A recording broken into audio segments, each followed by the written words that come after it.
সদৌ অসমবাসী ভোটাৰ ৰাইজলৈ মোৰ হিয়া বৰা ভালপোৱা ও শুভেচ্ছা যাচিলোঁ। সদ্যহতে অসম পঞ্চায়ত নিৰ্বাচনত আপোনালোকে ভোটদানৰ মাধ্যমেৰে যি প্ৰতিনিধি নিৰ্বাচন কৰিলে তাৰ কাৰণে অশেষ অশেষ ধন্যবাদ সকলো ভোটাৰ ৰাইজলৈ মই মোৰ আন্তৰিক শুভেচ্ছা যাচিলোঁ। এইবাৰ পঞ্চায়ত নিৰ্বাচনত যিসকল প্ৰাৰ্থীয়ে জয়লাভ কৰিছে তেওঁলোকক মই আন্তৰিক শুভেচ্ছা যাচিলোঁ। যিসকল প্ৰাৰ্থীয়ে এই পঞ্চায়ত নিৰ্বাচনত পৰাজয় বৰণ কৰিছে তেওঁলোকক মই লাল চালাম জনাইছোঁ।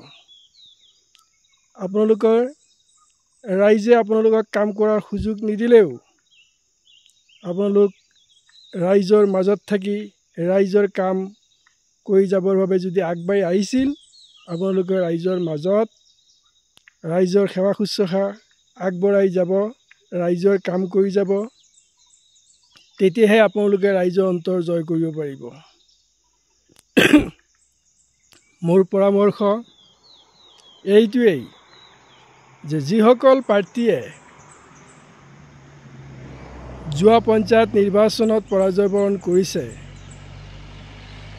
তেওঁলোকে ৰাইজৰ সেৱাৰ কাৰণে আগবাঢ়ি আহিছিল যদিও ৰাইজে তেওঁলোকক গ্ৰহণ কৰা নাই বা তেওঁলোকে জয়লাভ কৰিব পৰা নাই। তাৰ কাৰণে তেওঁলোক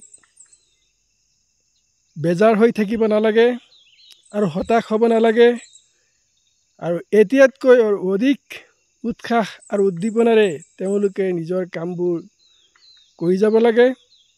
ৰাজহুৱা কাম কাজত তেওঁলোকে আগভাগ ল'ব লাগে আৰু ৰাইজৰ কাম কৰি যাব লাগে। ৰাইজৰ মাজত ৰাইজৰ সেৱা আগবঢ়াই যাব লাগে। যদি প্ৰকৃতাৰ্থত তেওঁলোকে যদি ৰাইজৰ সেৱা কৰিম বুলি ভাবিছে তেতিয়াহ'লে তেওঁলোকে ৰাইজৰ সেৱা কৰি যাব লাগে।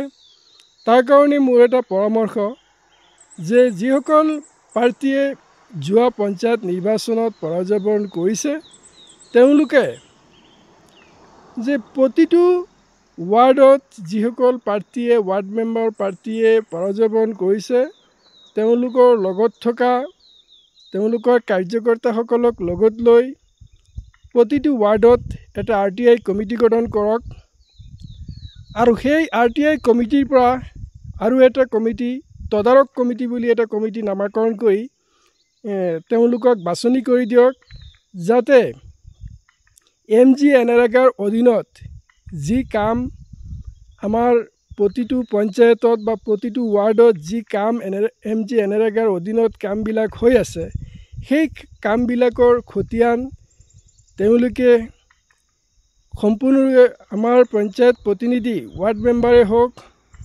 বা কাউন্সিলৰে হওক বা জিলা পৰিষদ সদস্যগৰাকীয়ে হওক আমাৰ পঞ্চায়ত এলেকাত কি কাম কৰিছে MGNREGAৰ অধীনত সেই কামবিলাকৰ প্ৰতিটো ৱাৰ্ডৰ পৰা যিটো RTI কমিটি সেই কমিটিৰ পৰা গভৰ্ণমেণ্টৰ পৰা এই MGNREGAৰ অধীনত যিবিলাক কাম হৈ আছে সেই কামবিলাকৰ তেওঁলোকে RTI তথ্য জনাৰ অধিকাৰ আইন 2005 চনৰ অধীনত তেওঁলোকে তথ্যবিলাক বিচাৰক, চৰকাৰৰ পৰা তথ্যবিলাক বিচাৰক আৰু সেইবিলাক চালি জাৰি চাওক যে কিবা এটা আঁচনিত MGNREGAৰ অধীনত যি আঁচনিত কিমান টকাৰ আঁচনি হয় সেইটো সম্পূৰ্ণভাৱে ৰাইজৰ টকা সঠিক অৰ্থত ব্যৱহাৰ হৈছেনে নাই সেইটো তেওঁলোকে পৰ্যালোচনা কৰক, তথ্যবিলাক লৈ তদাৰক কমিটিত দিয়ক আৰু তদাৰক কমিটিয়ে সেইবিলাক পৰ্যবেক্ষণ কৰি ৰাইজক সভা সমিতি পাতি ৰাইজক অৱগত কৰাব যে ৰাইজৰ ইমান টকা আঁচনি গভৰ্ণমেণ্টৰ পৰা চেংচন হৈছে বা ইমান টকা কামত আহিছে বা ইমান টকা অহা নাই পুংখানুপুংখভাৱে সব চালি জাৰি তদাৰক কমিটিয়ে প্ৰতিটো ৱাৰ্ডত হৈ যোৱা MGNREGAৰ কামৰ খতিয়ানবিলাক তেওঁলোকে যে ৰাইজৰ টকা কিমান মানে কামত আহিছে আৰু কিমান লুণ্ঠন হৈছে তেওঁলোকে দাঙি ধৰক, ৰাইজৰ আগত দাঙি ধৰক, সভা সমিতি পাতি পেলাই দাঙি ধৰক। তেতিয়াহ'লে মই ভাবোঁ প্ৰতিটো গ্ৰামাঞ্চলত বা প্ৰতিটো ৱাৰ্ডত দুৰ্নীতিৰ সংখ্যা কম হ'ব আৰু চৰকাৰৰ বা ৰাইজৰ টকাটো সঠিক অৰ্থত ব্যৱহাৰ হ'ব আৰু ৰাইজ উপকৃত হ'ব, গ্ৰামাঞ্চল উন্নয়ন হ'ব। সেইটো মই আশাবাদী যে প্ৰতিটো ৱাৰ্ডত এটাকৈ RTI কমিটি গঠন কৰক। যিসকল প্ৰাৰ্থীয়ে যোৱা পঞ্চায়ত নিৰ্বাচনত পৰাজয় বৰণ কৰিছে বা তেওঁলোকৰ লগত থকা কাৰ্যকৰ্তাসকলক লগত লৈ প্ৰতিটো ৱাৰ্ড সমষ্টিত RTI কমিটি গঠন কৰক আৰু তদাৰক কমিটি গঠন কৰক। পঞ্চায়ত বেচিছ কৰক, জিলা পৰিষদ বেচিছ কৰক। তেনে কৰিলে যে আমাৰ প্ৰতিনিধিসকলে MGNREGAৰ অধীনত যিবিলাক কাম তেওঁলোকে ধৰাই আছে, যিমান টকাৰ মানে কামটো চৰকাৰৰ মানে হেৰিত